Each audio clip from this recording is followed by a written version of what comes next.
නිවන් මඟ විමසුම. සම්මා සම්බුදු සරණයි පින්වත් හැම දෙනාටම. සද්ධා බුද්ධ සම්පන්න පින්වත්නි, අද දවසේත් අපි නිවන් මඟ විමසුම ධර්ම දේශනාවත් සමග ඒකාත්මික වෙලා ඉන්නේ. තමන්ගේ ජීවිතය සම්මා සම්බුදුරජාණන් වහන්සේ දේශනා කරපු ආකාරයට නිවැරදිවම සකස් කරගන්නවා කියන අදහසින්. ඒ සඳහා අපි කළ යුතු හැම දෙයක්ම කරන්න ඕනේ. ඒ වගේම යමක් නොකළ යුතුව තියෙනවා නම් ඒ දේ නොකර ඉන්න ඕනේ. බුද්ධ දේශනාව එහෙමයි, කළ යුතු දේ නොකළ යුතු දේ. යම් යහපතක් සඳහා යම් දියුණුවක් සඳහා කළ යුතු දේ නොකළ යුතු දේ. කළ යුතු දේ කරපුවාම මොකද වෙන්නේ? අවශ්‍ය ප්‍රතිඵලය ලැබෙනවා. ඒ වගේම හානි වෙන දේ නොකරපුවාම අවශ්‍ය ප්‍රතිඵල ලැබෙනවා. ඒ හින්දා කළ යුතු දේ කරන්නත් නොකළ යුතු දේ නොකරන්නත් අපි නිබඳව හැම නිමේෂයකම ජීවිතේ ලෞකික දියුණුවේදී පවාත් එහෙමයි. ලෞකික දියුණුව සඳහා කළ යුතු දෙයක් තියෙනවා. ඒ වගේම ජීවිතය විනාශ වෙන, හානි වෙන නොකළ යුතු දෙයක් තියෙනවා.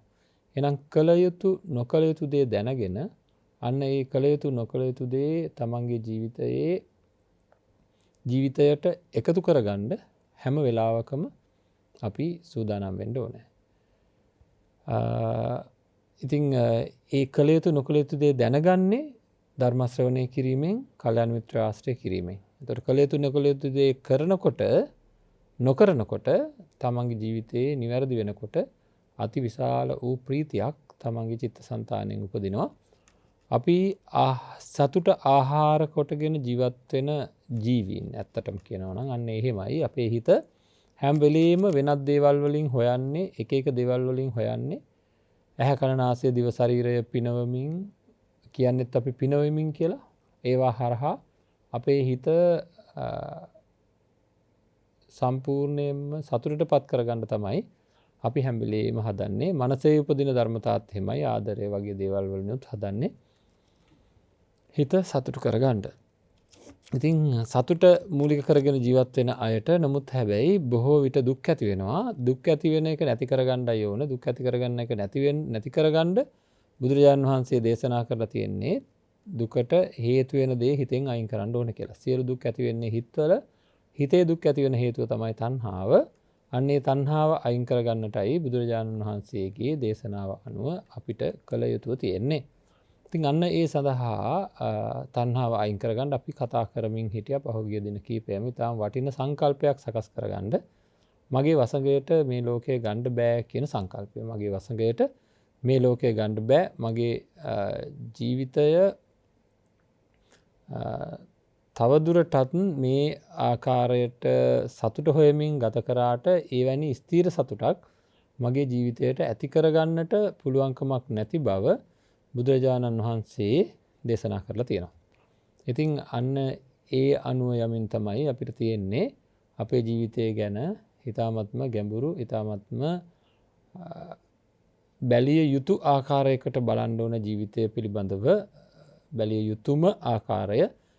ඒ බැලිය යුතු ආකාරයට බලන්ඩ අපි ඒ බලන ආකාරයට අපේ මනස සකස් කරන්න ඕන. ඒ විදිහට දකින ආකාරයට මනස සකස් කරන්න ඕන.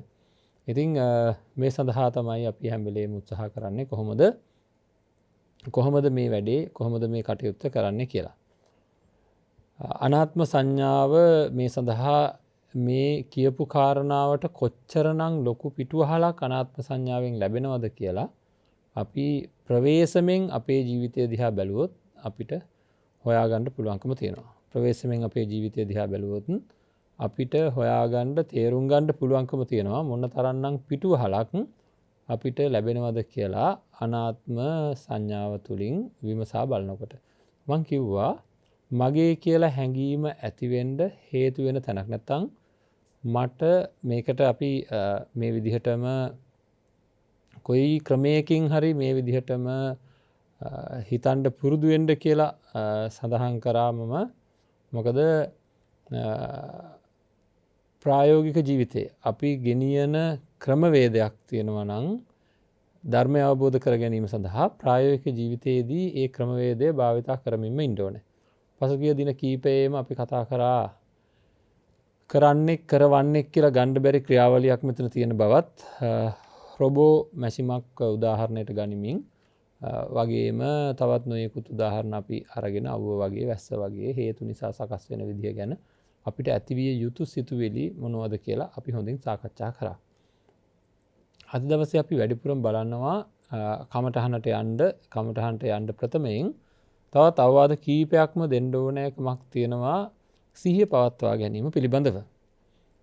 මොකද අපි ඇති කරගත්ත යම් දෙයක් තියෙනවා නම් ඒ දේ පිළිබඳව සිහිය පවත්වා ගත යුතුව තියෙනවා.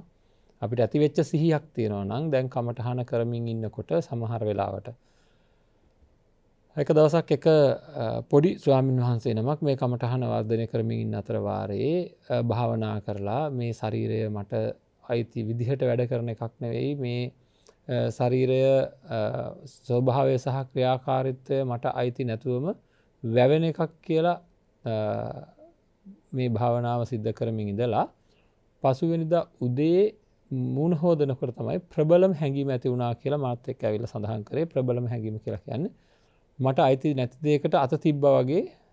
ඒක අර භාවනාවේදී අපි ගත්ත උත්සාහයට අනුකූලව ඇති වෙන අති ප්‍රබල හැඟීමක්. ඒකයි එවැනි හැඟීමක් කොයි වෙලාවෙ උපදීද දන්නේ නැහැ. පසු කාලීනවත් මේ ස්වාමීන් වහන්සේ මතක් කරා මට වැඩිපුරම මතක් වෙන්නේ අර භාවනාවේදී උපන් භාවනාව හේතු වුණා අර හැඟීම උපදින්න. නමුත් වැඩිපුරම ජීවිතයේ වැඩිපුරම මතක් වෙන්නේ අන්න අර නොහිතපු වෙලාවක ඇතිවෙච්ච හැඟීම කියලා මතක් කරා. ඉතින් ඒකින්ද නොහිතපු වෙලාවක ඇතිවෙච්ච හැඟීම අපි හිතන්නේ නැති වෙලාවක, නමුත් ඒ ඇතිවෙච්ච ප්‍රබල හැඟීම නොහිතපු වෙලාවක අපි හිතන්නේ නැති වෙලාවක ඇතිවෙච්ච ඒ ප්‍රබල හැඟීම තමයි අපේ ජීවිතයේ වැඩිපුරම වාර ගාණක් අපිට මතක් වෙන්න හේතු වෙන්නේ. සමහර අවස්ථාවලදී ජීවිතයේ විශේෂයෙන්ම දුක් ඇති වෙන අවස්ථාවලදී ඒක එවැනි හේතු ඇති වෙනවා. ඒ පරණ එකපාරටම ඇතිවෙච්ච සිහිය උපදින්න ඒ වගේ ප්‍රබලව සිහියක් ඉපදුනොත්. තවත් වතාවක එක් භාවනා යෝගියෙක් මාත් එක්ක සඳහන් කරා මේ අනාත්ම භාවනාව අපි ඉදිරියේදී කරන්න තියෙන භාවනාව. නමුත් එතුමා සඳහන් කරේ කිසිම විදිහකින් මේ කමඨාන කැඩෙන්න විදිහක් නැහැ හාමුදුරනේ. ඇයි කැඩෙන්න විදිහක් නැත්තේ? මට මේ මොහොතේ මම රැඳිලා හිටියා බොහොම හොඳින් අනාත්ම හැඟීමෙන්. ඇහැට එන ශබ්ද, කනට එන ශබ්ද, ශරීරයට දැනෙන දැනීම් කියන මේ සියලු දේවල් ප්‍රකටව දැනුණා. ශරීරයේ දැනීම් සහ මනසට දැනෙන දේවල් සහ කනට ඇහෙන ශබ්ද අනිත් දේවල් වලට වැඩිය ඒ වගේම ශාරීරිකව දැනෙන ස්පර්ශය තමයි හොඳටම දැනුණා කිව්වේ. එතකොට ඒ දැනෙනකොට ඒ දැනෙන දේවල් එකක්වත් කකුලක් රිදෙනවා නම්, සද්දයක් ඇහෙනවා නම්, ආය අතක් රිදෙනවා නම්, හුස්ම ගන්න එක දැනෙනවා නම් මේ එකම එකක්වත් මට ඕන විදිහට සිද්ධ නොවන බව අත්දැක්කා කියලා. දැන් මෙහෙම ඉන්නකොට අත්දැක්කා බාහිරේ මට අයිති නැති ක්‍රියාවලියක් මෙතන සිද්ධ වෙනවා කියලා අත්දැක්කා කියලා. එතකොට එහෙම අත්දැකීම තමයි එයාට ඊට පසු කාලීනව ගොඩ වතාවක් දැනෙන්නේ, තේරෙන්නේ ඒ භාවනාව තුල ඉද්දී. භාවනාව තුල ඉද්දී ප්‍රබලව අත්දකිනවා මේක මගේ වැඩක් නෙවෙයි, මේක මට අදාළ නැති ප්‍රබල සිතුවිල්ලක් කියලා. මට අදාළ නැති ක්‍රියාවලියක් කියලා ප්‍රබල සිතුවිල්ලක් ඇති වෙනවා. ඒ සිතුවිල්ල තමයි ඒකට කියනවා අපි ඒ වගේ දේවල් භාවනාවේ සිද්ධ වෙනකොට කියනවා සිහිය උපදිනවා කියලා. අසිහියෙන් හිටිය කෙනාට ඇත්තටම ඒ වෙලාවට දැනෙන්නේ අසිහියෙන් හිටිය කෙනාට සිහිය ඉපදුනා වගේ හැඟීමක්. අසිහියෙන් හිටිය කෙනාට සිහිය ඉපදුනා වගේ හැඟීමක්. එතකොට අසිහියෙන් හිටිය කෙනාට සිහිය උපදිනකොට මොකද වෙන්නේ? එයාට අපි මං හිතාගෙන හිටියේ මෙහෙම දෙයක් නෙමෙයි, මෙච්චර කල් මං දන්නේ නැහැ මෙහෙමයි කියලා අන්න ඒ වගේ ප්‍රබල හැඟීමක් උපදිනවා. එතකොට ඒ වගේ හැඟීමක් එක්ක අපිට යම් කිසි ආකාරයක එහෙම ප්‍රබල හැඟීමක් ඉපදුනහම ඒ ප්‍රබල හැඟීමත් එක්ක අපිට යම් කිසි ආකාරයක වෙනසක්, චින්තනයේ වෙනසක්. ඒ කියන්නේ එතෙන් පටන් අපි ජීවිතේ ගත කරනකොට ඒ ගත කරන හැම වෙලාවකම වගේ අපේ සිතුවිලි වල කෙනෙක් දකිනකොට නැත්නම් අපි ගැන අපිට හිතෙනකොට තවත් කෙනෙක් දකිනකොට ඒ හැඟීම එයාට අයිති නැති දෙයක් එක්ක එයා ගනුදෙනු කරනවා අය මට අයිති නැති දෙයක් එක්ක මං ගනුදෙනු කරනවා අය වගේ හැඟීමක් අපිට ප්‍රකටව ඉතා ප්‍රකටව ඇති වෙන්න පුළුවන්කම තියෙනවා. එතකොට එහෙම වුණාට පස්සේ මොකද වෙන්නේ? වෙනදා තරම් උපාදානයේ අර හැඟීමත් එක්ක අර ඇති වෙලා තියෙන හැඟීමත් එක්ක වෙනදා තරම් උපාදානය වෙන්නේ නැහැ වස්තුන්. හරි. වෙනදා තරම් උපාදානය වෙන්නේ නැහැ කියලා කියන්නේ දැන් අපි හිතමු අර කලින් අපි සඳහන් කරා වගේ කෙනෙක්ගේ ලෙන්ගතුකමක් ආදරයක් මට හම්බෙනකොට කලින් නම් මේ තමයි මම බලාපොරොත්තු වෙච්ච දෙයක් කොයි වෙලාවෙද හම්බෙන්නේ කියලා මම මේ හිතාගෙන මම මේ බලාගෙන හිටියේ මට මේ වගේ දෙයක් හම්බෙනකම් මේක නම් කවදාකවත් වෙනස් වෙන්නේ නැහැ කියලා අපේම හිත මේක නම් මං වෙනස් වෙන්න දෙන්නෙත් නැහැ මේක නම් වෙනස් වෙන්නේ නැහැ කියලා තද හැඟීමක් ඇති කරගන්නවා. මේක තමයි මගේ ජීවිත පැතුම ජීවිත බලාපොරොත්තුව මේවා නැතුව නම් මම ජීවත් වෙන්නේ නැහැ වගේ හැඟීමක් ජනිත කරගන්නවා. ජනිත කරගෙන මොකද කරන්නේ? ඒ ජනිත කරගත්ත හැඟීමත් එක්ක ඉන්න බලනවා ලොකු කාලයක්. එතකොට එහෙම ඉන්න බලනවා ඒ බලනකොට අන්න අර වෙනස්කම් සිද්ධ වෙනවා. ඒතර මේ තද බල හැඟීම ඒ වෙනස්කම් සිද්ධ වෙන ලොකු දුකකටපත් වෙනවා. නමුත් මේ තද බල හැඟීම ඇති වෙලා මේ ඇති වෙනකොට අර ලෙන්ගතුකමක් හම්බෙනකොටම අර සිහිය ඉපදුනා නම් මේ තැනත්තාටවත් අයිති නැති දෙයක් ගැන මං කොහොමද අයිතිය ගන්නෙ? මෙයා බොහෝම ලෙන්ගතුව බොහෝම හොඳින් මට සලකනවා. නමුත් එයාටවත් අයිති නෑ එයාගේ තුල ඇතිවන හැඟීම. ඒක කොහොමද මම අයිති කරගන්නේ කියලා අයිති නැති දෙයක් ගැන හැඟීමක් ඇති වෙනවා හා සමාන හැඟීමක් ඇති වෙනවා අපේ චිත්තසංතානයේ ඒක හඳුනා ගන්නදී. එතකොට අන්න බලන්න ඇලීම් අඩු වෙනවා. ඒ වගේම අපි කලින් කතා කරා තරහ වගේ දේවල් කවුරු හරි කාගේ හරි තුල ඇති වෙනකොට ඒවා යාට අයිති නැති බව දැනෙනකොට ගැටීම් ගොඩාක් අයින් වෙනවා. මේක පුරුදු පුහුණු කරපුවාම අපේ සාමාන්‍ය ජීවිතයේ. එතකොට අපි කියන ඒ ඉපදෙන සිහිය තියාගෙන ඉන්නවා කියලා මේ ඇත්තටම මේ වගේ යම් කිසි ප්‍රමාණයකට හෝ මේ හැඟීමෙන් තමන් පෝෂණය වෙලා ඒ හැඟීම තුල සිහිය උපදවාගෙන වාසය කරන්නට පුළුවන්කමක් ලැබුණොත් ඇත්තටමත් මෙවැනි හැඟීමකින් තමන් පෝෂණය වෙලා ඒ හැඟීම තුල සිහිය උපදවාගෙන වාසය කරන්නට පුළුවන්කමක් ලැබුණොත් යම් කිසි කෙනෙකුට යම් විදිහකින් පැහැදිලිවම කියන්න පුළුවන්කමක් තියෙනවා ජීවිතයේ පුදුමාකාර සැහැල්ලුවකින් පුදුමාකාර සැනසීමකින් ජීවත් වෙන්න පුළුවන්කම තියෙනවා. ඒක අපි හැම වෙලාවකම වගේ හිතන්න ඕන දෙයක්. හැම වෙලාවකම වගේ හිතන්න ඕන දෙයක් මේන්න මේ සැහැල්ලුව තමයි මේ සැනසීම තමයි අපි ධර්මයේ තුලින් ලබන්නා වූ සැනසීම කියලා කියන්නේ. ඉතින් මේ වෙනකොට අත්දකින්න උත්සාහකරනද මේක සිද්ධ කර ගැනීම සඳහා අපි හැම වෙලෙම බලන්න ඕන දේ තමයි යම් ගැටලුවක් ආවනම් ආත්මීය හැඟීමක් ඇති වෙලා. ඒ කියන්නේ මට පුළුවන් මේක කරන්න කියලා යම් හැඟීමක් ආවනම් යම් කිසි තැනකදී අන්න ඒ එන හැඟීම ඔය අනාත්ම සංකල්පයත් එක්ක බලන්න ගලපන්න. අන්න ඒ එන හැඟීම ඔය අනාත්ම සංකල්පයත් එක්ක ගලපන්න පුළුවන්ද කියලා බලන්න හැම වෙලෙම බලන්න. දැන් අපිට තියෙනවනේ එයාට අයිති නැති දෙයක් මට අයිති නැති දෙයක් කියලා අදහසක්.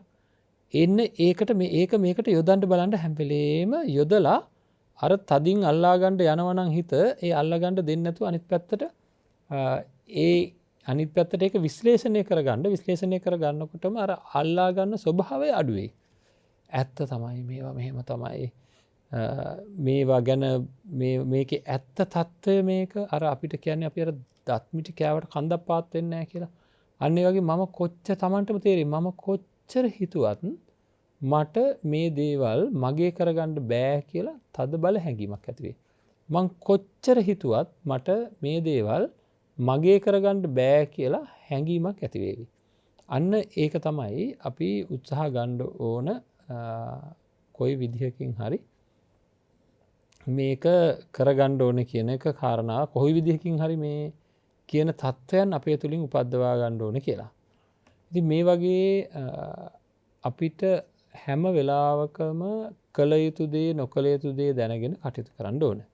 තමන්ට ඉපදිච්ච සිහිය පවත්වා ගන්න ඕනේ. ඉපදිච්ච සිහිය පවත්වා ගන්නකොට අපිට දැනට උපාදානය වෙලා තියෙන යම් දේවල් තියෙනවා අපි තදින් ගත්ත. තදින් ගත කියන්නේ මේවා නම් ඉතින් මගේ ජීවිතේ හම්බෙච්ච මට ලොකුම සම්පත්. මගේ ජීවිතේ ජීවත් කරවන්නේ මේවා නැත්තම් මට ජීවිතයක් නැහැ කියන වගේ හැඟීමකින් අපි බොහෝ වශයෙන් කටයුතු කරන අවස්ථාවන් මේ වෙනකොට තියෙන්න පුළුවන්. විශේෂයෙන් පුද්ගලයන් කෙරෙහි. එතකොට තමන් ආදරය කරන අය කෙරෙහි, දරුවෝ කෙරෙහි, දෙමව්පියෝ කෙරෙහි එවැනි හැඟීම් වලින් අපි ඉන්න පුළුවන්කම තියෙනවා. එහෙම හැඟීමකින් නම් අපි ඉන්නේ යම් දෙයක් ගැන ඒක මේ කියන අවබෝධාත්මක තේරුම් ගත්ත සිහිය ඉපදිච්ච දේ එතෙන්ට ඇත්තටම යොමු වෙන්න පටන් ගන්නවා ටික.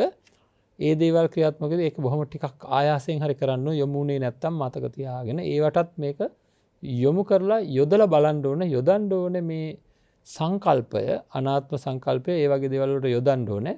යොදමින් බලන්න ඕනේ දැඩි බැඳීමක යම් කිසි කෙනෙක් ඉන්නවා නම් ඒ බැඳීම තමන්ගේ පැත්තෙන් ඒ බැඳීම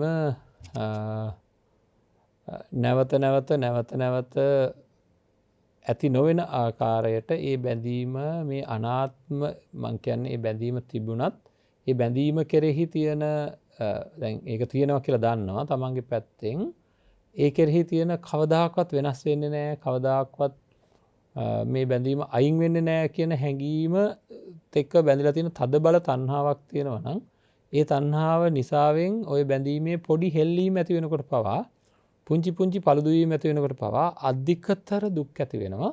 අන්න ඒ ඇති වෙන අධිකතර දුක් කන්දරාවල් එහෙම ඇති වෙන අධික දුක් ටික අඩු වෙන බව Tamanට අත්දකින්න පුළුවන් වේවි හොඳටම. ඒ දුක් අඩු වෙලා ඊ타ත්ම සුවදායක තත්වයකට ඒ බැඳීම් අන් අයගේ බැඳීම් තිබියදීම ඒවට දක්වන ප්‍රතිචාරයන් දක්වමින් මේ හැම දෙයක්ම තමන්ගේ ජීවිතයේ සාමාන්‍ය විදිහට සිද්ධ කරන අතරවාරයේදී ඒවා පිළිබඳ අලුත් දැක්මක් අපිට තියෙවි. ඒ තමයි ඒවා ආත්ම වශයෙන් මගේ කියලා ගන්න බෑ කියන දැක්ම. ඉතින් අන්න ඒ දැක්මත් එක්ක අපිට ඉතා පහසු ජීවිතයක් ඒ කියන්නේ මේ සිහිය පවත්වාගෙන යනකොට එහෙම හැම නිමේෂයකම වගේ ඒ සිහියෙන් වාසය කරන්න පුළුවන් නම් ඒ තමයි අපි සිහිය පවත්වා ගන්න උත්සාහය. ඒ උත්සාහයත් එක්ක හැම වෙලාවකම ජීවිතයේ ඒ සිහිය තියෙන තාක්කල් අපේ බැඳීම් අඩු වෙනවා. බැඳීම් අඩු වෙන්න බැඳීම් පිළිබඳ අවබෝධ වෙනවා.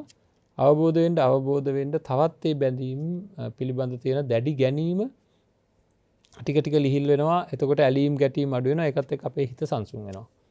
ඉතින් ඒ හිතේ සංසුන්භාවය තව දුරටත් අන්න එකයි ඒ කියන්නේ සිහිය පවත්වා ගැනීම ඊට එහා ගිය නුවණක් උපදින්න හේතු වෙනවා. මේක ධර්මයේ සඳහන් වෙනවා. ධර්මය ගැන නම් හිතේ උපදින හැඟීම් සිතුවිලි පිළිබඳව නම් මේක තියෙන්නේ. ඒක ධම්මානුපස්සනාවටයි වැටෙන්නේ. කොහොමද සඳහන් වෙන්නේ? අත්ති ධම්මේතිවා පනස්ස සති පච්චුපට්ඨිතා හෝති ආවදේව ඥානමත්තාය පතිස්සති මත්තාය අනිසිතෝච විහෙරති නච කිංචි ලෝකේ උපාදීයති. යම් කෙනෙක් යම් ධර්මයක් ගැන නැත්නම් යම් කිසි තමන්ගේ සිතුවිලි ගැන තමන්ගේ සිත ගැන කුමක් හෝ ගැන නැත්නම් කය ගැන වේදනා ගැන සිත ගැන ධම්ම කියලා කියන අපි මෙතන ධම්මානුපස්සනාවෙන් තමයි මම ධම්ම කියන කොටස ගත්තේ. එවැනි දෙයක් ගැන යම් කිසි කෙනෙක්ගේ සිතක ඉපදිලා තියෙනවා නම් යම් හැඟීමක් යම් කිසි කෙනෙක්ගේ සිතක යම් හැඟීමක් ඉපදිලා තියෙනවා නම් ඒ සිහිය ඒ කියන්නේ නිවැරදි හැඟීමක් නිවැරදි සිහියක් ඒ සිහිය පවත්වා ගැනීම අනාගතයේදී උපදින නුවණකට හේතු වෙනවා කියලා. ඉස්සෙල්ලාම අපිට මේ අනාත්මය පිළිබඳවත් ඇති වුණේ නුවණක්. ඒ නුවණත් එක්ක තමයි සිහියක් ඉපදුනේ. මේක කියනකොටම ඇත්ත නේනම් මගේ ශරීරය මට අයිති නෑනේ. මගේ ශරීරයේ ස්වභාවය ක්‍රියාකාරීත්වය මට අයිති නෑනේ. ඒ වගේම මගේ සිතුවිලි මට අයිති නෑනේ. මං මගේ කියලා හිතා හිටියට මේවා මට මගේ කියලා අයිතියක් ගන්න බෑනේ කියලා සම්පූර්ණ සිහියක් ඉපදිච්ච අවස්ථා තියෙනවා පෙන්වත්නි. අන්න එහෙම සිහියක් ඉපදිච්ච අවස්ථාවේ පටන් ඒ සිහිය පවත්වා ගැනීම ඊට ඒ සිහිය ඇති වුණේ නුවණක් හින්දා. නුවණක් කියලා කියන්නේ නුවණ ඇති වෙන දේවල් ශ්‍රවණය කරපු හින්දා නැත්නම් පොතකින් බලපු හින්දා ඇත්ත නේනම් කියලා සිහිය ඉපදුනා. ඒ ඉපදිච්ච සිහිය පවත්වා ගන්න එක තමයි අපි කළ යුතුම වන්නේ. හරි? ඒ ඉපදිච්ච සිහිය පවත්ව ගන්න එක තමයි අපි කළ යුතුම වන්නේ. එතකොට ඒ ඉපදිච්ච සිහිය පවත්වා ගන්න අපි හැම වෙලේම ලොකු උත්සාහයක් ගන්න ඕනේ. ඒ ඉපදිච්ච සිහිය පවත්වා ගන්න. ඉතින් ඒ පවත්වා ගන්නකොට තමයි අපිට හම්බෙන්නේ ඊට එහා ගිය නුවණක්. අන්න ඊට එහා ගිය නුවණ තමයි පංච පාදානස්කන්ධය පිළිබඳව හෝ ඊට එහා ගිය යමක් තේරෙන්න පටන් ගන්නවා. අර මං කිව්වේ මූණ හොදනකොට ඇති වෙච්ච නුවණත් එක්කයි ඒ සිහිය උපදින්නේ හැම වෙලේම. එතකොට අර භාවනා ඉරියව්වකදී තිබ්බ නුවණ ඒ මොකද කාලයක් තිස්සේ ප්‍රගුණ කරපු දේවල් වල ප්‍රතිඵලයක් විදිහට තමයි භාවනාවක ඉන්න වෙලාවක Tamanට මේ ලෝකේ කිසිම දෙයක් මේ දැනෙන දේවල් මේ ඇහෙන දේවල් පෙනෙන දේවල් මේ විඳින දේවල් කිසිම දෙයක් මගේ අවසරයකින් තොරව මගේ අවසරයක් හෝ කිසියම් බලපෑමක් නැතුව ඒවා මෙතන සිද්ධ වෙන ආකාරය අත්දැක්කා කියලා කියන්නේ ඒ නුවණක් ඇති වුණා කියන එකයි. ආය මතක් කරගන්න මේ මොහොතේදී ඒ තැනත්තා කියන්නේ මේ කමටහන කැඩෙන්නේ නැහැ. ඇයි සද්දයක් ආවත් මොනම බාධාවක් ආවත් ඒක තුලින් උපදින්නේ අනාත්ම හැඟීම කියලා. ඇයි මට අයිති නැති බව. මට අයිති නැති බව. මට අයිති නැති බව තමයි උපදින්නේ අර බාහිරින් එන දේවල් හැම එකක් හින්දාම. ඒක හින්දා කිසිම විදිහකින් මේ ඉන්න භාවනා අරමුණ කැඩෙන්නේ නැතුව ඉන්න පුළුවන් කියන කාරණාව තේරුම් අරන් තිබුණා. ඉතින් ඒ වගේ අර උපදින සිහිය අපි යම් විදිහකින් තියාගත්තොත් ඒ සිහිය අඩු වෙන්න දෙන්නේ නැතුව ඒ සිහිය භාවිතා කරමින් සාමාන්‍ය ජීවිතයේදී කොහොම හරි කරලා අපි යම් සිහියක් පවත්වන්නම ඕනේ. අඩුම තරමින් ගැඹුරු දෙයක් නැත්තම් අඩුම තරමින් මරණ සිහිය හරි පවත්වා ගන්න ඕනේ. මෛත්‍රිය පවත්වා ගන්න ඕනේ. ඒ නුවණත් එක්ක ඇති වෙන සිහිය අපි පවත්වා ගන්න ඕනේ. එහෙම පවත්වා ගැනීමෙන් ඊට එහා ගිය නුවණක් සහ සිහියක් උපදිනවා. ඒක බලාපොරොත්තු වෙනවා නම් අපි එළඹි සිහියෙන් වාසය කරනවා කියලා කියන්නේ ගත කරන හැම වෙලාවකම කොයි විදිහකින් හරි ඒ අදාළ සිහිය පවත්වා ගන්න ඕනේ. එහෙම සිහිය පවත්වා ගන්නකොට අපිට පුළුවන්කම ලැබෙනවා ඊළඟට ඊට එහා ගිය දෙයක් තේරෙනවා. ඒකයි කියන්නේ නුවණක් උපදිනවා කියලා. ඒ ඊට එහා ගිය දෙයක් තේරෙන්න පටන් ගන්නවා තමන්ගේම අභ්‍යන්තරගත ස්වභාවයන් පිළිබඳව ඊට එහා ගිය දෙයක් තේරෙන්න පටන් ගන්නවා. එතකොට ඊට එහා ගිය දෙයක් තේරෙනකොට මොකද වෙන්නේ? ඒකත් එක්ක ආය සිහියක් උපදිනවා. නෑ මේක මෙහෙමයිනේ කියලා මං කියවර භාවනාවකින් ඉපදිච්ච සිහිය වගේ. එන්න ඒ විදිහට මොකද වෙන්නේ? එයා ඒ දෙවනි වතාවට නුවණත් එක්ක පහළ වෙච්ච සිහිය ආය පාත්ත ගන්න ඕනේ. යාව දේව ඥානමත්තාය පතිස්සති මත්තාය. එතකොට ඒ සිහිය ඉපදිලා තියෙන ප්‍රමාණය අනුව එයාට අර උපාදානය වෙන එක අඩු වෙනවා අලුතෙන් දෙයක්. නචකින්චි ලෝකේ උපාදීයති අනිශ්චිතෝච විහෙරති කියන්නේ අන්න ඒක. ඒ කියන්නේ එයා අනිශ්චිතව තණ්හා දෘෂ්ටි මාන්න වලින් තොරව වාසය කරන අර සිහිය ඉපදිලා තියෙන පමණට. සිහිය ඉපදිලා තියෙන කොච්චරද එපමණකින් එහෙම ඉන්නවා. හැබැයි ඉතින් මේ ලෝකේ කිසිවක් උපාදානය නොකරන්නේ කියන එක නේ ඉපදිලා තියෙන පමණට. හැබැයි දැනුම මේ විදිහට ඒ ප්‍රාථමික සිහියෙන් පටන් අරගෙන ආයිට වැඩිය නුවණක් පහළ වෙලා ඊට වැඩිය නුවණක් පහළ වෙලා ඒකේ සිහියෙන් ආය තියාගෙන ඉඳලා ආයිට වැඩිය නුවණක් පහළ වෙලා ඒකේ සිහියෙන් ඉඳලා ඊට වැඩිය නුවණක් පහළ වෙලා මේ විදිහට යනකොට මේකේ උච්චසම අවස්ථාවකට එනවා. ඒ කියන්නේ මාර්ගසිත උපදිනවා කියලා කියන්නේ. මාර්ගසිත කියන එක ඉපදුනහම ඒ නුවණ පහළ වුණාට පස්සේ ඒ සිහිය පවතිනවා දිගටම. ඒ සිහිය වෙනස් වෙන්නේ නැහැ. අන්න ඒක නිසා වෙන්නම නචකින්චි ලෝකේ උපාදීයති අනිශ්චිතෝච විහෙරති කියන අවස්ථාවල් උදා වෙන්නේ අන්න ඒ වගේ තත්ත්වයකට පත් වුණාම තමයි. ඉතින් මෙවැනි ක්‍රියාවලියක් තමයි අපේ තුල සිද්ධ වෙන්නේ. ඔය එක පැත්තක් මහා සතිපට්ඨාන දේශනාවේ තියෙන ආකාරයට ඔය තුල ආර්ය අෂ්ටාංග මාර්ගයම වැඩෙනවා. ඒක වෙනත් පැත්තකින් අපිට විස්තර කරගන්න පුළුවන්. ඔය සිහිය පවත්වා ගන්න ගියාම කොහොමද කරන්න වෙන්නේ? ඒකට ආර්ය අෂ්ටාංග මාර්ගෙම අවශ්‍යතාවය තියෙනවා. ඉතින් මේ වගේ අපිට අපි ගැන තියෙන ප්‍රබලත්වය අපි ගැන තියෙන හැඟීම අපි සම්පූර්ණ කරගන්න ඕනේ. හොඳින් තේරුම් අරගන්න ඕනේ. අපි කොහොමද මේ තත්ත්වයන් වලට මුහුණ දීලා කටයුතු කරන්නේ කියලා. ඉතින් එතකොට අපි කොහොම හරි කරලා අපේ ජීවිතය ඉතාමත්ම නිරවුල් කරගන්න ඕනේ. මේ විදිහට තේරුම් අරගෙන කොහොමද අපි කටයුතු කරන්නේ මේ මෙවැනි මානසිකත්වයක් ඇති කරගන්න කොහොමද අපි කටයුතු කරන්න කියලා දැන් අපි දැනගෙන ඒක කරගෙන වාසය කරමු. ඒක කරගෙන වාසය කරනවා කියලා කියන්නේ ඒකත් එක්ක ජීවත් වෙනකොට අපිට ලොකු සැහැල්ලුවක්. මොකද ප්‍රශ්න ඇතුළට එන්නේ නැහැ. මේ සිහියෙන් ඉන්නකොට ප්‍රශ්න ඇතුළට එන්නේ නැහැ. ඇතුළට ප්‍රශ්න එන්නේ නැති වෙන්න යම් කිසි එන්න දෙන්නේ නැතුව නවත්ත ගන්න තැනක් තියෙනවා. ඒ තමයි අවබෝධය. අවබෝධයෙන් හින්දා තමන්ගේ ඇතුලේ තියෙන කලින් තිබ්බ දැවිලි තැවිලි ඇති වෙන්නේ නැහැ. එළියෙන් ඇතුළට ප්‍රශ්නයක් විදිහට යමක් එන්නේ නැහැ. අනිත් අයගේ ක්‍රියාකාරකම් අනිත් අයගේ වචන අපිට ගැටලු සහගත තත්ත්වයකට පත් වෙන්නේ නැහැ. ඉතින් ඒක හින්දා මේ සුවදායක තත්ත්වය මේ සැනසිලිදායක තත්ත්වය තමයි බුදුරජාණන් වහන්සේ දේශනා කරපු ධර්මයෙන් අපිට ලැබෙන සැනසීම. තුන් ලෝකයක් සනසනවා කියලා කියන්නේ සිත් පිරිසිදු කරලා සිත්වල තියෙන ගැටලුකාරී තත්ත්වයන් අයින් කරලා දුක් උපදින හේතු අයින් කරලා අවිද්‍යාව නැති කරලා තණ්හා උපදින්නට හේතු වෙන අවිද්‍යාව දුරු කරන්න අවිද්‍යාව නැති කරන්න ඒවා නිකන් සිහින ලෝකයේ කතා වගේ තියාගන්න එපා. තණ්හාව නැති කරන අවිද්‍යාව නැති කරන කියලා විද්‍යාව උපද්දවන කියලා තමන්ගේ තුලයි ඒ සිද්ධිය සිද්ධ කරගත යුතු වෙන්නේ. තමන්ගේ හිතයි වෙනස් කරගන්න ඕනේ. ඒක මේ ළඟා කරගන්න බැරි ඉලක්කයක් විදිහට කවදාකවත් අයියෝ අපි කවදා නිවන් දකින්නද ඔන්න ඔහෙ ඉන්නවා කියලා කම්මැලිකමට ඉන්නේ නැතුව තමන්ගේ චින්තන විප්ලවයක් මේක තමන්ගේ චින්තනය වෙනස් කරගන්න ඕනේ. බුදුරජාණන් වහන්සේගේ ධර්මයේ තුල බුදුරජාණන් වහන්සේ සිද්ධ කරපු දේ චින්තන විප්ලවයක් කියලා කිව්වේ. විප්ලව තියෙනවා බොහෝ විප්ලව. ඒ විප්ලවවල තියෙන්නේ සමහර ඒ කියන්නේ යුද්ධ තියෙනවා, සංග්‍රාම තියෙනවා. ඒවා තියෙන්නේ තාමත්ම ප්‍රබලව ගැටලුකාරී තත්ත්වයන් සහිතව කෙරෙන දේවල් තමයි ඒ විප්ලව කියලා කියන්නේ. ඒ වගේ එකක් නෙවෙයි සිත්වල උපදින ඊටත් වැඩිය ගැටලුකාරී තත්ත්වයන් උපදින ලෝකයේ තියෙන විෂමම දේවල් වලට වැඩිය විෂම විදිහට ක්‍රියා කරන මහා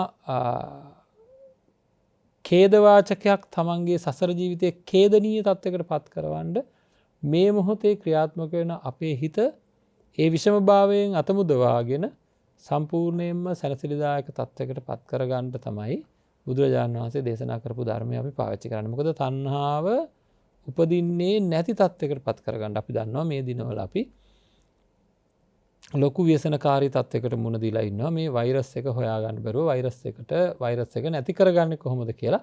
ඒක නැති කරගන්න ක්‍රමයක් දන්නේ නැත්නම් පීඩාකාරී විශාල පීඩාකාරී තත්ත්වයන් වලට පත් වෙනවා.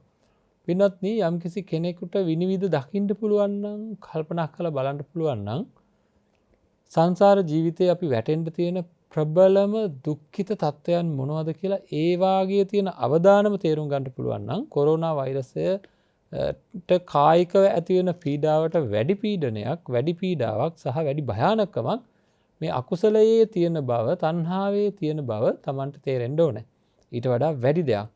එතකොට එන්න ඒ වෛරස් එක නැති කරගන්න තණ්හාව කියලා කියන වෛරස් එක නැති කරගන්න ඒක හිතේ ඇති වෙන වෛරස් එක නැති කරගත්තේ නැත්නම් මෙවර ජීවිත නැති වෙන්නේ මේ ජීවිත අවසානයේදී. නමුත් සංසාර ජීවිතයේ අනන්ත අප්‍රමාණ වූ වාර ගණනක් ඉතා දුක්ඛිතව සමහරට තිරිසන් ජීවිත ලැබිලා සමහරට പ്രേත අසුර ආදී තැන් ලැබිලා ඒ වගේ තත්ත්වයන් වල ඉඳලා මිය පරලෝ යන්න සිද්ධ වෙන අවාසනාවන්ත මරණ ඕන තරම් ප්‍රමාණයක් මේ ඇති වෙලා තියෙන අකුසලයක් එක්ක අපිට ඇති වෙන්න තියෙන ඉඩකඩ ගොඩක් වැඩි.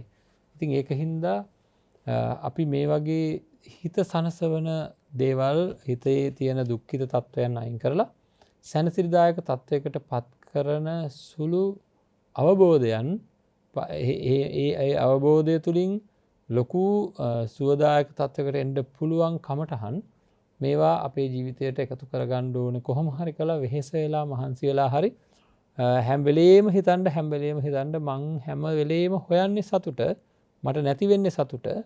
ඒ සතුට නැති වෙන්නේ බාහිර අයගේ ක්‍රියාකාරකම් හින්දා නෙවෙයි.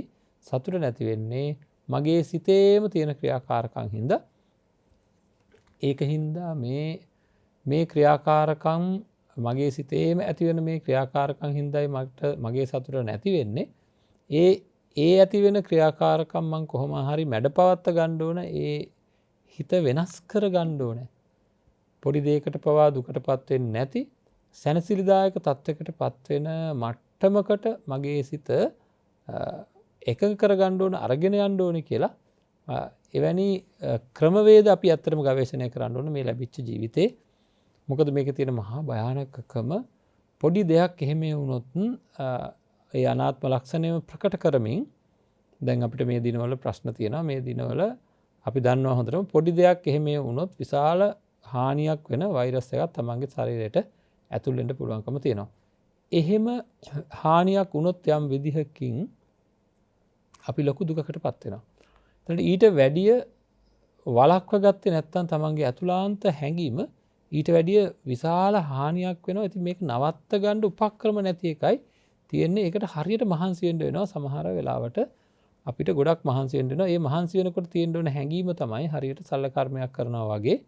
සල්ල කර්මයක් කරන්න ඕනේ කියලා වෛද්‍යවරයෙක් කිව්වනම් අපේ ශරීරයේ කුමන හෝ ස්ථානයක් අපි තුමුක අපේ උදරය හරි කොහේ හරි තැනක අපේ ගැටලුවක් තියෙනවා. මේක කපන්න ඕන කිව්වොත් දැන් කපන්න ඉස්සෙල්ලා අපි සුවදායකව ඉන්නවා. හැබැයි යම් විදිහකින් ඒක ඒ සල්ල කර්මය නොකර හිටියොත් අපි ලොකු දුකකටපත් වෙනවා. එතකොට අපි ඔන්න දැනගන්නවා මේ හොඳින් තියෙන උදරය දැන් කපලා දාන්න වෙනවා. හැබැයි අපි කපන්න ඉඩ දෙනවා. ඇයි ඉඩ දෙන්නේ? පසු කාලීනව සිද්ධ වෙන තියෙන ලොකු දුකක් නැති කරලා සැනසීමක් ඇති කරගන්න. ඒ වගේ වෙහෙස මහන්සි වෙලා භාවනා කරන්න ඕනේ, ධර්මය අවබෝධ කරන්න ඕනේ. ඒවත් දුකක් තමයි. සමහරවිට එක තැනක ඉඳගෙන ඉන්න වෙනවා, පොත්පත් බලන්න වෙනවා, කල්යාණ මිත්‍ර ආශ්‍රය කරන්න වෙනවා, සජ්ජායනා කරන්න වෙනවා. මෙවැනි ක්‍රියාකාරකම් බොහෝමයක් කරමින් හෝ අපි මේක කළ යුත්තේ ඊට වැඩිය ලොකු දුක් ඇති වෙන තැන්වල අපිට ලොකු කාලයක් රැඳෙන්න වුණොත් මේ විඳින දුක ඒ වෙලාවට අපිට තේරෙයි අනේ මට භාවනාවක් කරගන්න මට දුක් විඳගෙන භාවනාවක් කරගන්න බැරි වුණා කියලා. ඒක මේ ජීවිතේ ලැබෙන ප්‍රතිඵල ලැබුණොත් එහෙම දුක්දායක ප්‍රතිඵල ලැබුණොත් හිතෙයි. නමුත් සසර ජීවිතේ එවැනි හිතෙන්නේ නැහැ මේක මතක හිටින්නේ නැති හින්දා. නමුත් තිරිසනෙක් වෙලා ප්‍රේතෙක් වෙලා අසුරෙක් වෙලා මේ වගේ මහා භයානක තැන්වල උපදින්න පුළුවන්. මොකද අපි හොඳට බලන්න ඔය ගේ ඇතුලේ ඉන්න කූඹියෙක්වත් අඩුම ගානේ නවීන විද්‍යාවේ නිර්මාණයක් නෙවෙයි. ඒක ස්වභාව ධර්මය විසින් යම් විඥානයක් එතන තියෙනවා. එතකොට ඒ විඥාණයට ලැබිච්ච තැන තමයි කඩියක් කූඹියක් කියලා කියන්නේ. ඒ ඒක එහෙම වෙන්නේ පුඤ්ඤාභි සංස්කාර, අපුඤ්ඤාභි සංස්කාර, ආනෙන්ජාභි සංස්කාර කියන සංස්කාර ධර්මයන් වලට අනුකූලව තමයි ඒ හැම දෙයක්ම සිද්ධ වෙන්නේ. ඉතින් ඒවා අපි හොඳින් තේරුම් අරගෙන තමයි කටයුතු කරන්න ඕනේ. දැන් අපි තද බල අදහසක් තියාගන්න ඕනේ මේක කොහොමද වෙන්නේ කියලා. දැන් අපි මේ දේවල් ඔක්කොම නැවත කිව්වේ මේ தත්ත්වයටපත් වෙන්නේ කොහොමද කියලා තද බල අදහසක් තියෙන්න ඕනේ. දැන් කරන්න ඕනේ කයේ තියෙන ස්වභාවය, ක්‍රියාකාරීත්වය සහ සිතේ තියෙන ක්‍රියාකාරීත්වයන් මට අයිති නොවන බව දැනෙන තුරු මෙනෙහි කරන්න කියලා අපි කිව්වා. දැන් අපි පොඩ්ඩක් අවසාන භාගයේ ධර්ම දේශනාවේ අවසාන භාගයේදී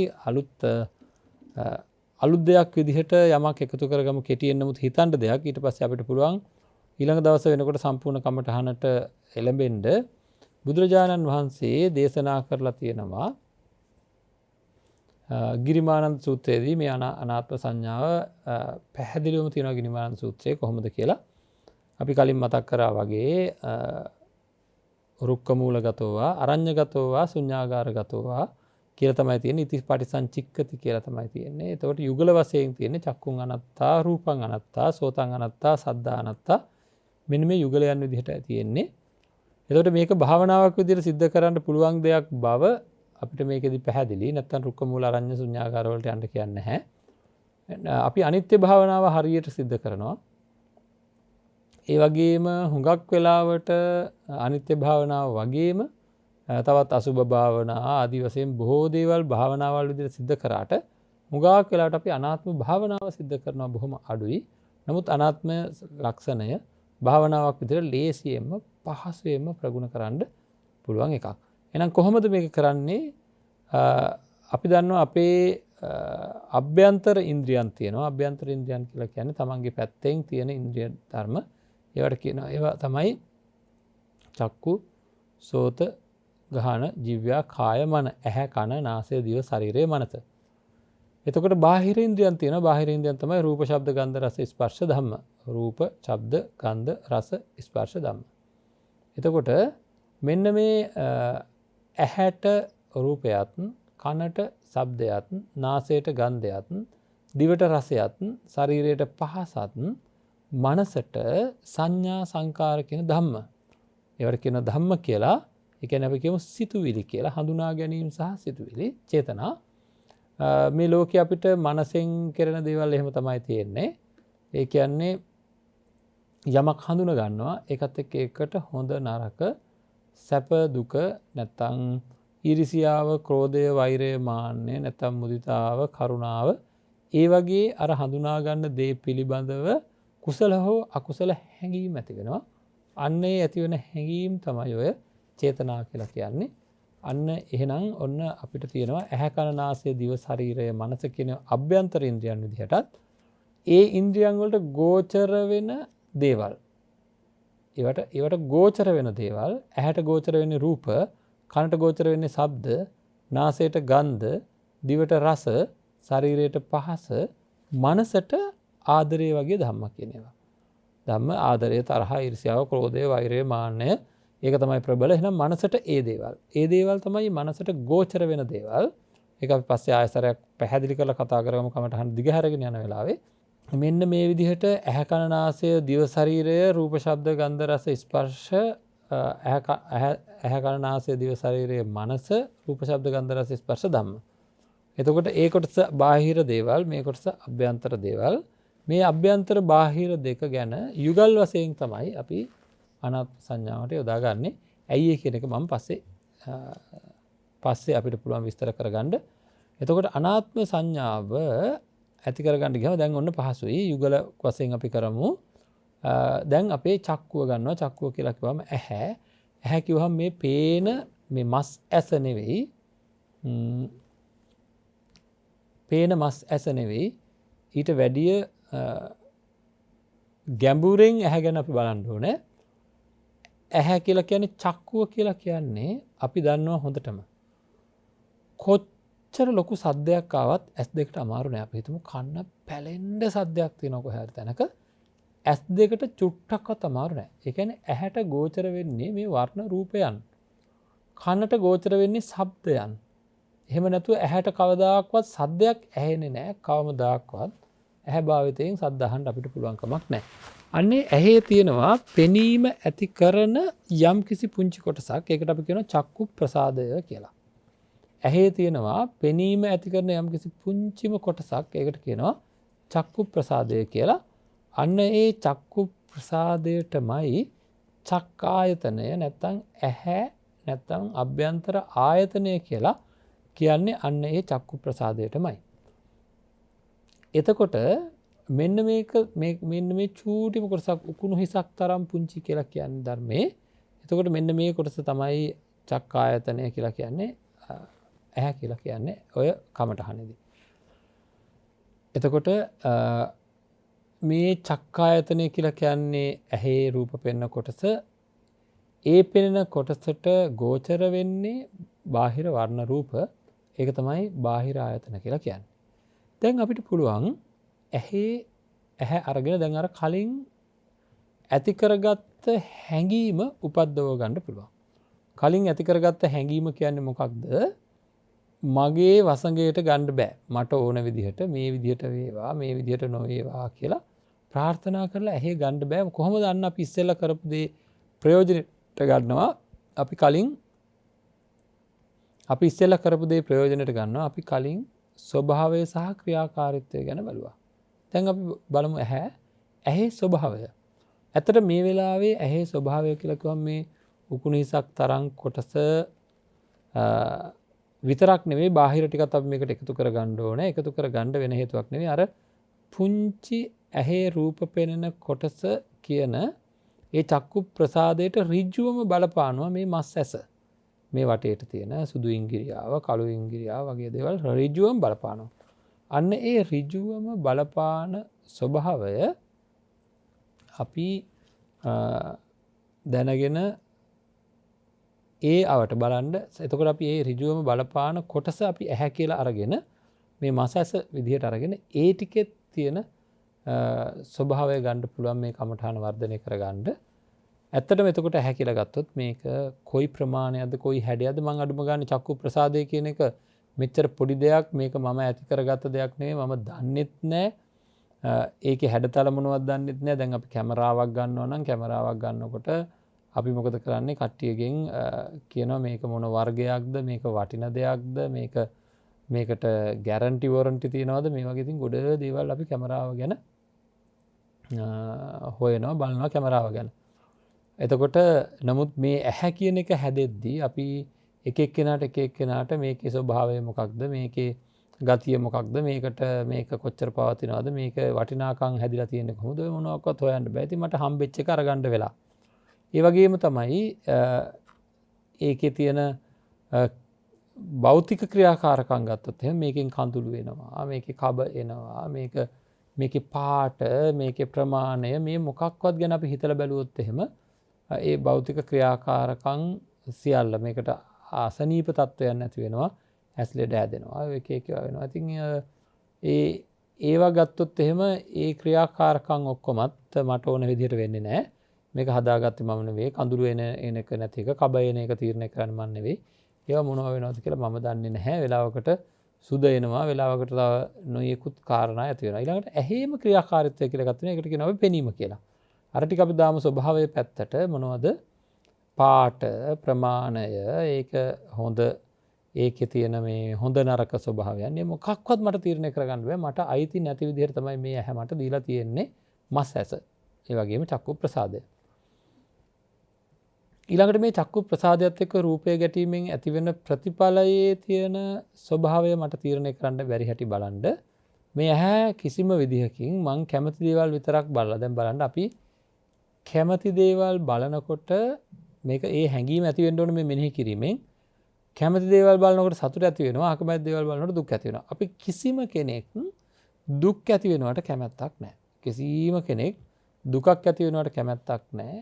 එතකොට ඒ දුක් ඇති වෙනවට කැමති නැති අපි කැමති රූප විතරක් බලන්න උත්සාහ කරනවා. ඒ ළඟම අකමැති රූපයක් තිබ්බොත් අපි ඒකට කැමති නැහැ. ඒක අපි බලන්න කැමති නැහැ. නමුත් ප්‍රශ්නේ තියෙන්නේ මේ ආයතනය ගැන බැලුවොත් එහෙම මේ ආයතනය ටිකක් අසාධාරණ විදිහට වැඩ කරන ආයතනයක්. මේක මගේ අයිතිය නෑ කියලා හොඳට දැනෙන්න ඕන අපිට. දැනෙන්නේ කොහොමද? අපි හිතමුකෝ අපිට ඇත්තටම ආයතනයක් තියෙනවා මේ ලොකු ආයතනයක් තියෙනවා කියනකොට කම්පැනි එකක් තියෙනවා කියලා හිතන්නකෝ. මේකේ ගේට්ටුවක් තියෙනවා. මේ ගේට්ටුවෙන් ඇතුල් වෙන අය ගැන මට තීරණයක් ගන්න බැයි නම් කවුද ඇතුළට එන්නේ කියන තීරණය මට ගන්න බැයි නම් කවුද එළියට යන්නේ කියන තීරණය ගන්න බැයි නම් කාවද නවත්තන්න ඕන කාවද ඇතුළට ගන්න ඕන කියලා කිසිම තීරණයක් මට ගන්න බැයි නම් මට මේකේ අයිතියෙන් වැඩක් නැහැ. ඒක නාමික අයිතියක් විතරයි. එතකොට මම කියනවා මේක මගේ ආයතනයක් නෙවෙයි කියලා. මගේ ආයතනයක නම් මට එහෙම කරන්න පුළුවන්. මගේ ආයතනයක නම් මට එහෙම කරන්න පුළුවන්කම තියෙනවා. මේක මගේ ආයතනයක් නෙවෙයි කියලා හැඟීමක් උපදින්න ඕනේ. යම් කිසි විදිහකින් අපි අපේ ඒ දොරටුවෙන් ඇතුල් වෙන අය පිට වෙන අය පාලනය කරන්න වක්වත් මට අයිතියක් නැත්තම් අඩුම ගානේ ඒ ආයතනය මගේ වෙන්නේ නැහැ. අන්න ඒ වගේ මේ ඇහැ ගැන පොඩ්ඩක් හිතලා බලන්න. මේකෙන් කැමති රූප බලනවද අකමැති රූප බලනවද මොනවද පේන්නේ මට පුළුවන් වෙන්න ඕන මගේ නම් අඩුම ගානේ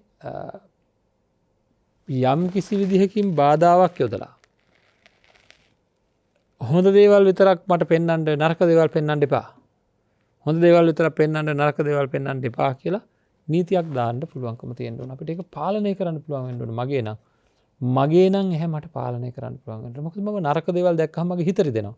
එහෙනම් මට ඇහැට කියන්න පුළුවන් වෙන්න ඕන හොඳ දේවල් විතරක් මට පෙන්වනවා නරක දේවල් පෙන්වන්න එපා. මොකද මගේ හිත රිදෙනවා මට කරදරකාරී දේවල් පෙන්වන්න එපා කියලා කියන්න පුළුවන්. නෑ පේන පැත්තේ තියෙන හොඳ ඒවා මොනවද නරක ඒවා මොනවද ඔක්කොම මේ ඇහැ විසින් මට පෙන්වනවා. එතකොට මගේ අනිකුත් ක්‍රියාකාරීත්වයන් හේතු වෙලා මම මේවා හඳුනා ගන්නවා දුක් ඇති වෙනවා සතුට ඇති වෙනවා. ඒ එකක්වත් අපිට පාලනය කරන්න පුළුවන් කමක් නැහැ. එකක්වත් පාලනය කරන්න පුළුවන් කමක් නැහැ.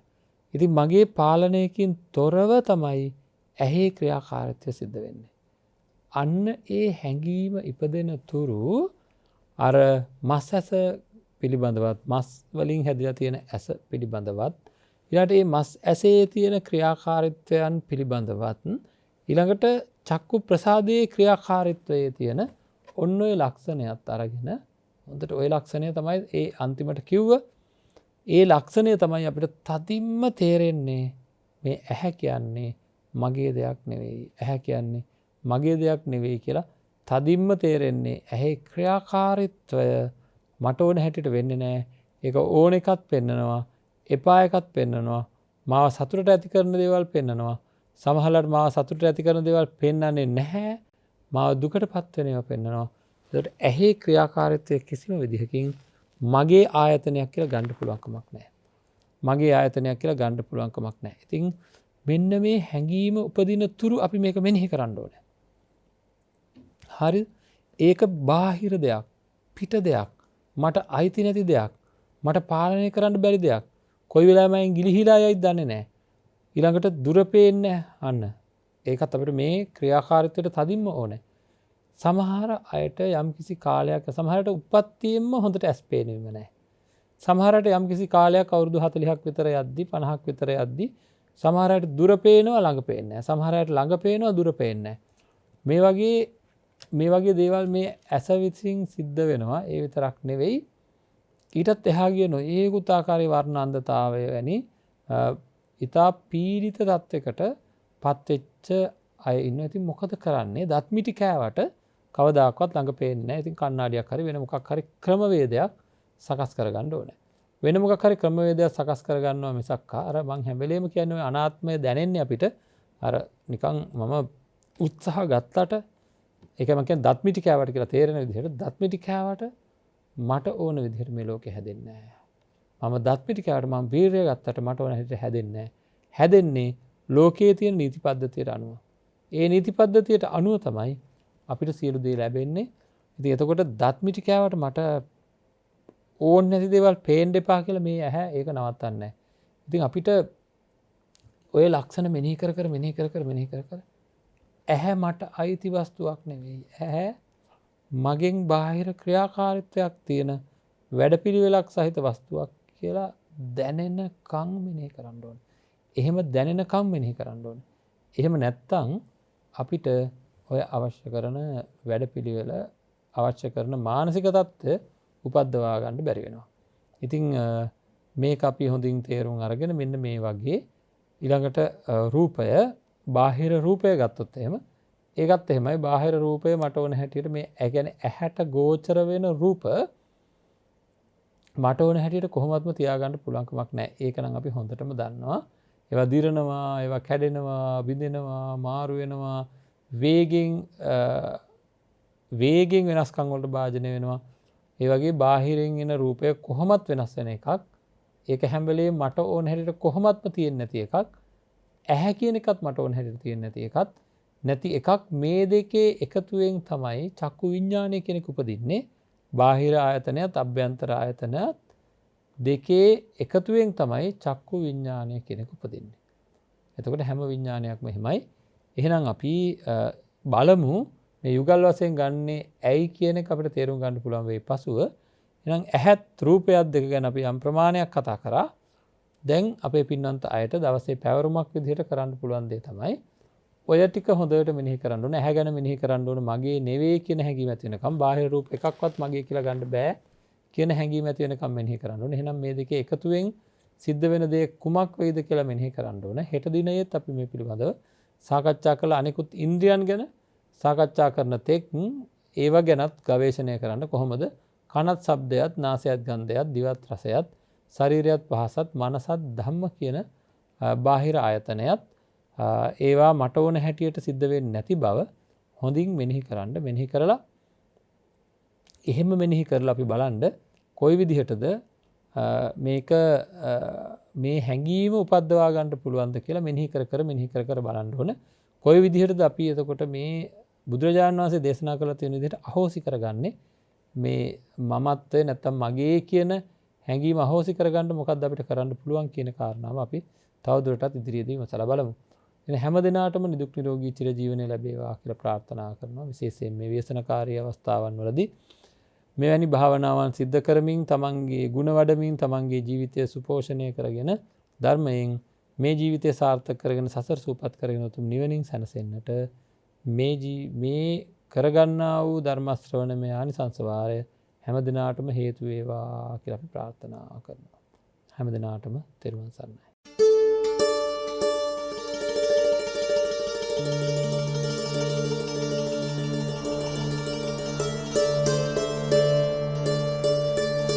නිවන් මඟ විමසුම